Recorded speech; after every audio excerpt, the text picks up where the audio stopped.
Trump yatangaje ko bafashe Perezida Nicolàs Maduro mu bitero bikaze Amerika yatangiye kuri Venezue. Perezida Donald Trump wa Leta Zunze Ubumwe za Amerika yategetse igisirikare kurasa ibisasu muri Venezue ndetse no ku murwa mukuru wayo Caracas no ku bigo bya gisirikare, nyuma anatangaza ko bataye muri yombi Perezida Maduro w'iki gihugu.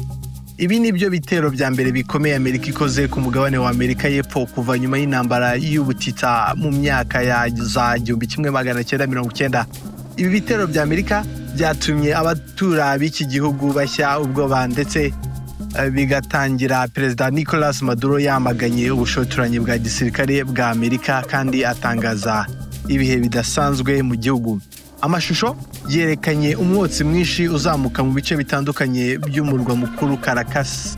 Umwe mu babonye ibi bitero yabwiye BBC ati, umutima wanjye warimo utera cyane n'amaguru yanjye arimo gutitira.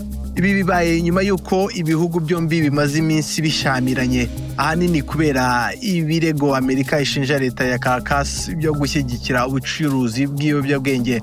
Perezida Trump yavuze ko Amerika yagabye ibitero bikomeye kuri Venezuela kandi yafashe umutegetsi wayo Perezida Nicolàs Maduro n'umugore we. Ibi yabitangaje ku rubuga rwe Truth Social, anemeza ko nyuma yo gufatwa Maduro yahise avanwa mu gihugu n'indege.